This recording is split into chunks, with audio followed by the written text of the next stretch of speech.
आज मैं एक ऐसी मूवी एक्सप्लेन करने जा रहा हूँ जो फैंटेसी और हॉरर है और इसका लीड एक्टर ह्यू जैकमैन है अपना वोल्वरीन। ये मूवी इंटरटेनमेंट के लिहाज से परफेक्ट है, तो चलो स्टार्ट करते हैं। मूवी स्टार्ट होती है वैन हेल्सिंग से, जो हमारा मेन कैरेक्टर है। वो एक मॉन्स्टर को मारने गया होता है, जहाँ पर वो मॉन्स्टर उसे बताता है कि उसने कई औरतें और बच्चों को खाया है। और वैन हेल्सिंग एक बाउंटी हंटर है, स्पेशली वेम्पायर्स का शिकार करना इसकी हॉबी है। और इसी वजह से वो काफ़ी फेमस भी है ह्यूमंस और मॉन्स्टर्स में। एंड इनकी फाइट होती है और ऑब्वियसली वैन हेल्सिंग उस मॉन्स्टर को मार देता है। एंड देन वो एक चर्च जाता है अपने गुनाहों की माफ़ी मांगने के लिए, जहाँ पर उस चर्च का फादर उसे अंडरग्राउंड ले जाता है। और हमें पता चलता है कि वैम्पायर्स की बाउंटी ये फादर ही उसे देता है। और साथ ही में फादर कुछ इंपॉर्टेंट बात भी बताता है वैन हेल्सिंग को। वो कहता है कि उसे ट्रांसिल्वेनिया जाना होगा बिकॉज वहाँ पर एक ड्रैकुला है जिसे उसे हराना है। और साथ ही में फादर उसे ये वार्निंग भी देता है कि वैन हेल्सिंग ने अब तक जितने भी मॉन्स्टर्स और वैम्पायर्स को मारा है अपनी लाइफ में, ड्रैकुला उन सब से डिफरेंट है। और साथ ही में एक और बात उसे बताता है कि आज से 400 साल पहले ट्रांसिल्वेनिया में रहने वाले किंग वेलेरियस ने ये कसम ली थी कि वो ड्रैकुला को हराएगा, नहीं तो उसके आने वाली नस्ल में से किसी को भी जन्नत नसीब नहीं होगी। और ये कसम उसने इसीलिए ली थी क्योंकि ड्रैकुला उन्हीं की ब्लड लाइन से कनेक्टेड था। एंड देन वो किंग अपनी कसम को पूरी नहीं कर पाता और फेल हो जाता है ड्रैकुला को हराने में। और करंट टाइम पर जो किंग है उसका नाम बोरिस वेलेरियस है और पिछले 1 साल से वो गायब हो चुका है, जिसे कोई नहीं जानता कि वो कहाँ गया। बट उसका बेटा प्रिंस वेल्कन एंड उसकी बेटी प्रिंसेस एना अब भी जिंदा हैं और ये आखिरी 2 लोग हैं अपने खानदान से जो इस टाइम जिंदा है। और ड्रैकुला इन्हें मारना चाहता है बिकॉज वो ये बात जानता है कि अगर उसने इन्हें मार दिया तो इनका खानदान कभी आगे नहीं बढ़ेगा और ये कर्ज हमेशा के लिए वेलेरियस खानदान पर रह जाएगा। और अब जब वो दोनों बहन भाई अकेले हैं तो ये मौका ड्रैकुला अपने हाथों से जाने नहीं देना चाहता। और इसीलिए चर्च का फादर वैन हेल्सिंग से कहता है कि वो जाए और एना को सेव करे वैम्पायर्स और ड्रैकुला से।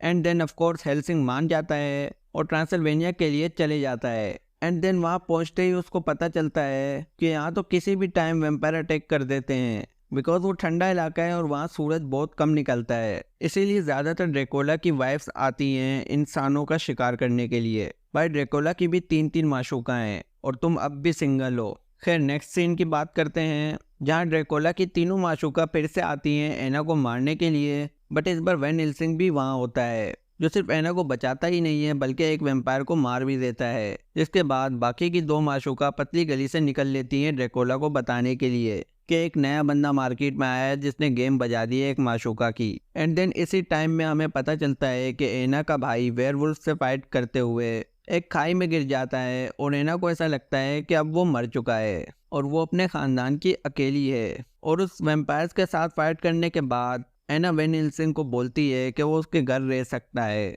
एंड देन ये लोग उसकी हवेली में चले जाते हैं। अब रात को सोते हुए एना उठकर बाहर आती है और वो देखती है कि उसका भाई, जो कि अब एक वेयरवुल्फ बन चुका है, वो वहाँ एना के पास आया होता है। बट वैन हेल्सिंग वहाँ पहुँच जाता है और उसे देखकर प्रिंस वेल्कन वहाँ से भाग लेता है। एंड देन नेक्स्ट डे ये लोग प्लान बनाते हैं कि ड्रैकुला को किल करेंगे। और वहीं दूसरी ओर फ्रैंकेनस्टाइन, जो ड्रैकुला का साइंटिस्ट था, उसे ड्रैकुला मार देता है बिकॉज ड्रैकुला का मतलब उससे पूरा हो गया था। बट अब वहाँ पर वेल्कन को पकड़कर उस पर एक्सपेरिमेंट कर रहा होता है ड्रैकुला। बट उसे ये बात भी पता थी कि फ्रैंकेनस्टाइन की बात अलग थी, अगर वो उसे नहीं मारता तो अब भी वो उसके जरिए अपने बच्चों को जिंदा कर सकता था बिकॉज ड्रैकुला के बच्चे मॉन्स्टर होते हैं और वो बिना खून के जी नहीं सकते। और दूसरी ओर वैन हेल्सिंग एंड एना वहाँ आ जाते हैं ड्रैकुला से फाइट करने के लिए। एंड एना जाती है अपने भाई को एक्सपेरिमेंट से छुड़वाने के लिए और वैन हेल्सिंग फाइट करता है ड्रैकुला से, जहाँ ड्रैकुला उसे बोलता है कि गैब्रियल बहुत टाइम बाद मुलाकात हुई, 400 साल हो गए हैं। ये सुनकर वैन हेल्सिंग थोड़ा कंफ्यूज हो जाता है और वो शौक तो तब होता है जब ड्रैकुला उसे बोलता है कि तुम्हें जो रात में सपने आते हैं जंग लड़ने के और तुम उड़ जाते हो। वैन हेल्सिंग ये बात सुनते ही उससे पूछता है कि तुम्हें कैसे पता। बट ड्रैकुला पूरी बात नहीं बताता। और वहाँ पर एक चीज़ और नोटिस करने वाली ये है कि वैन हेल्सिंग ड्रैकुला के दिल पर वार करता है और इवन क्रॉस से भी जलाने की कोशिश करता है, बट फिर भी ड्रैकुला पर कोई असर नहीं होता। हाँ वो थोड़ा जलता है और उसे दर्द भी होता है बट वो हील कर लेता है जल्दी। और इतने में ड्रैकुला के बच्चे जो खून पीने के लिए गांव की ओर जाते हैं, उन्हें ब्लड नहीं मिलता जिसकी वजह से वो एक एक करके मरने लग जाते हैं। और ये देखकर ड्रैकुला की दोनों माशूका फिर से नाराज हो जाती हैं और गुस्से में वापस आती हैं।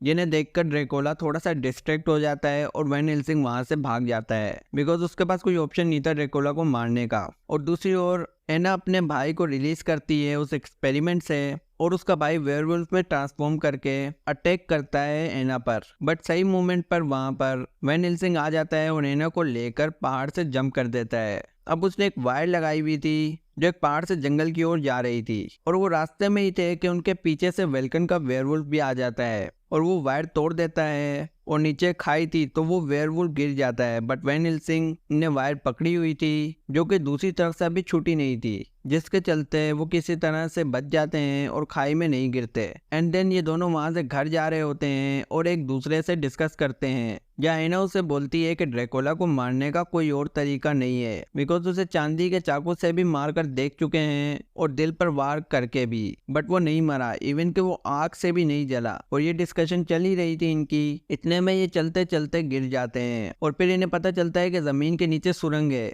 और उसी सुरंग में फ्रैंकेनस्टाइन भी होता है। और हाँ, ये वही फ्रैंकेनस्टाइन है जिसे स्टार्टिंग में ड्रेकोला ने मार दिया था, बट ये मरा नहीं था बट डीमन में ट्रांसफॉर्म हो गया था। और अब इनकी थोड़ी सी फाइट होती है फ्रैंकेनस्टाइन के साथ, बट वैन हेल्सिंग ये बात समझ जाता है कि फ्रैंकेनस्टाइन जिंदा रहना चाहता है और वो ड्रेकोला का साथ नहीं देना चाहता, बट फिर भी उनको इस पर इतना यकीन नहीं होता, इसीलिए वो इसे बेहोश कर देते हैं। और इतने में ही वो वेयरवुल्फ फिर से आ जाता है और इन्हें देख लेता है फ्रैंकेनस्टाइन के साथ एंड वो भाग जाता है ड्रेकोला को बताने के लिए। और ये बात एना और वैन हेल्सिंग जानते हैं अच्छे से कि अगर ड्रेकोला आया अपनी दोनों माशूका के साथ तो ये इस टाइम उन्हें रोक नहीं सकेंगे, इसीलिए वैन हेल्सिंग बोलता है कि उन्हें रोम जाना पड़ेगा। एंड ये लोग सवारी पर निकल जाते हैं और रास्ते में ही वही होता है जो सोचा था, वैन हेल्सिंग पर अटैक कर देती है ड्रेकोला की दोनों माशूका और वैन हेल्सिंग उस बग्गी से जंप कर देता है और वो बग्गी खाई में गिर जाती है। बट ड्रेकोला की वाइफ जानती है कि उसमें फ्रैंकेनस्टाइन है और उसे वो मरने नहीं दे सकती थी बिकॉज उनके बच्चे जिंदा सिर्फ फ्रैंकेनस्टाइन की वजह से ही हो सकते थे,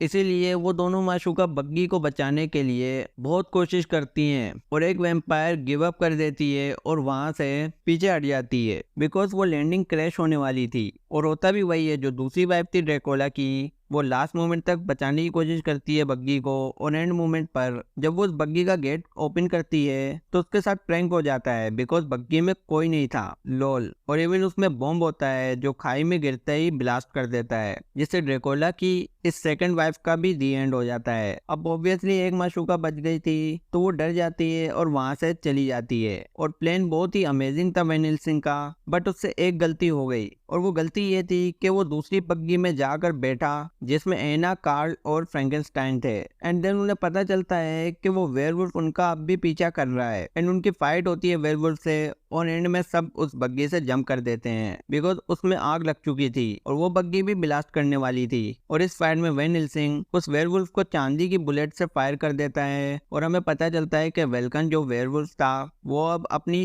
ह्यूमन फॉर्म में आ चुका है। और मरने से पहले वो एना से मिलता है और एना इस बात से गुस्सा होती है कि वैन हेल्सिंग ने उसे क्यों मारा, बट उसे पता चलता है कि मरने से पहले वेल्कन के वेयरवुल्फ ने वैन हेल्सिंग को भी काट दिया था। इसका मतलब अब वैन हेल्सिंग भी वेयरवुल्फ बनने वाला है और अभी इस मूवमेंट से बाहर आ ही नहीं थे। इतने में वो आखिरी माशूका फिर से टपक जाती है और इस बार फाइनली एना को ले जाने में वो कामयाब हो जाती है और वैन हेल्सिंग नहीं बचा पाता है एना को। Then moving to fast forward, next battle का टाइम आता है जहाँ वैन हेल्सिंग फ्रैंकेनस्टाइन को चारा बनाकर वैम्पायर्स को सौंप देता है और चुपके से एना को बचाने के लिए ट्रांसिल्वेनिया आ जाता है। और यहाँ एना ड्रेकोला के कंट्रोल में होती है और ये लोग पार्टी में मस्त डांस कर रहे होते हैं। एंड देन ड्रेकोला एना को वैम्पायर बनाने की ऑफर देता है और इससे पहले ड्रेकोला उसे वैम्पायर बनाता वहां पर हीरोइक एंट्री करते हुए वैन हेल्सिंग आता है और एना को बचाकर चला जाता है। देन उस पार्टी में जितने भी लोग थे, आई मीन वो सभी वैम्पायर्स थे, वो सभी टूट पड़ते हैं इन पर।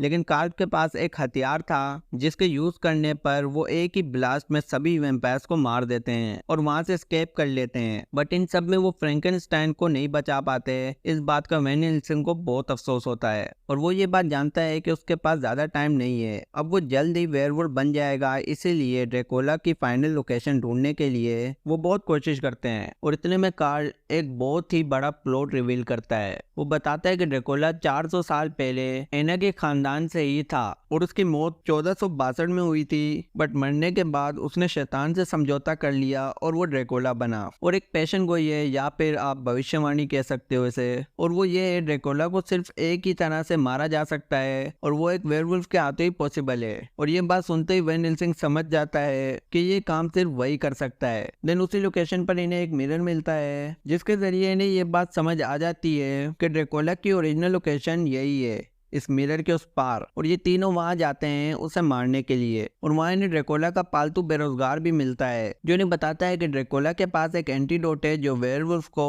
वापस ह्यूमन में ट्रांसफॉर्म कर सकता है। और कार्ल ये बात समझ जाता है कि वो एंटीडोट ड्रैकुला ने अपने पास क्यों रखा था, बिकॉज ड्रैकुला भी ये बात जानता है कि उसकी मौत एक वेयरवुल्फ के हाथों हो सकती है, इसीलिए उसने एक एंटीडोट संभाल कर रखा है ताकि वो उसे यूज करके अपने दुश्मन को इंसान बना दे। इसीलिए ये लोग प्लान बनाते हैं कि वैन हेल्सिंग जाकर ड्रैकुला को खत्म करेगा और एना वो एंटीडोट लाएगी वैन हेल्सिंग को बचाने के लिए। और होता भी वही है, एना एंटीडोट लेती है बट वहां ड्रैकुला की माशूका आ जाती है अपनी कब्र खुदवाने के लिए एंड इनकी फाइट होती है। वहीं दूसरी ओर फ्रैंकेनस्टाइन जो केज में था उसे वैन हेल्सिंग आजाद कर देता है और ये देखकर ड्रैकुला को बहुत गुस्सा आता है एंड देन उनका क्लैश हो जाता है आपस में। इतने में फ्रैंकेनस्टाइन रिलीज होने के बाद कार्ल की हेल्प करता है बिकॉज उसके पास वो एंटीडोट था और एना वहां फाइट कर रही थी उस वैम्पायर से। तो कार्ल वहां से भाग निकलता है और अब कार्ल के पीछे ड्रैकुला का पालतू राइट हैंड लगा हुआ है, बट फ्रैंकेनस्टाइन उसे गिरा देता है ब्रिज से एंड एना की हेल्प करने के लिए आ जाता है एंड देन एना वहां से भागती है बट इतने में ही उसे वैम्पायर की माशूका अगेन पकड़ लेती है और फाइनल ब्लो मारने जा रही होती है, बट इतने में कार्ल एना को वो सिल्वर वेपन दे देता है जिससे एना उसे किल कर देती है और इसी के साथ इस क्रीपी माशूका का भी दी एंड हो जाता है। और वही दूसरी ओर ड्रैकुला वैन हेल्सिंग को बोलता है कि गैब्रियल तुम ही थे जिसने मुझे 400 साल पहले मारा था, हम भाई की तरह थे और एक दूसरे के रिलेटिव थे और मैं तुम्हें वो सारी मेमोरीज वापस दे सकता हूँ, मुझसे मिल जाओ। एंड वैन हेल्सिंग ट्रांसफॉर्म होता है वेयरवुल्फ में और टाइम देखता है तो 12 बज रहे होते हैं। ये देखकर ड्रैकुला शॉक हो जाता है बिकॉज वो नहीं जानता था कि वैन हेल्सिंग वेयरवुल्फ बन चुका है। और ऐसे ही इनका लास्ट बैटल भी स्टार्ट हो जाता है जिसमें पहले तो ड्रैकुला सही का पहलता है वेयरवुल्फ को और ये तो होना ही था बिकॉज ड्रैकुला के पास 400 साल का एक्सपीरियंस है और वैन हेल्सिंग को 2 मिनट भी नहीं हुए वेयरवुल्फ बने हुए। तो हाँ, स्टार्टिंग में मार खाने के बाद वैन हेल्सिंग को वेयरवुल्फ में रहने की आदत हो जाती है और वो अपने क्लोज निकालता है और इन क्लोज से ड्रैकुला पर अटैक करता है जिससे ड्रैकुला बहुत जख्मी हो जाता है। इवन इसके बाद उसके जख्म भी हील नहीं होते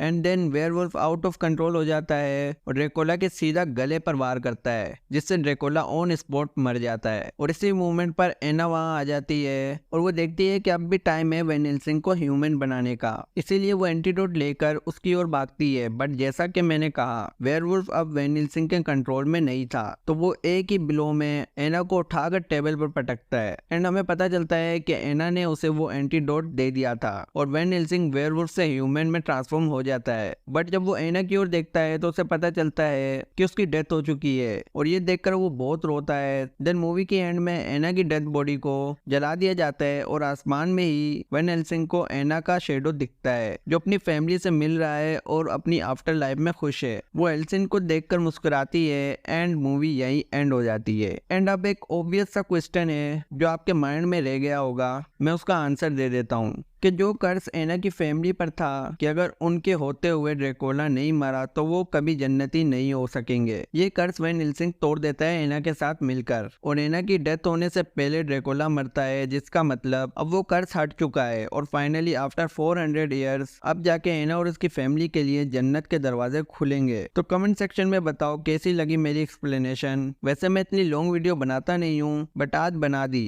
और अगर वीडियो पसंद आई है तो लाइक करो, चैनल को सब्सक्राइब करो। मिलते हैं नेक्स्ट वीडियो में, टिल देन गुड बाय।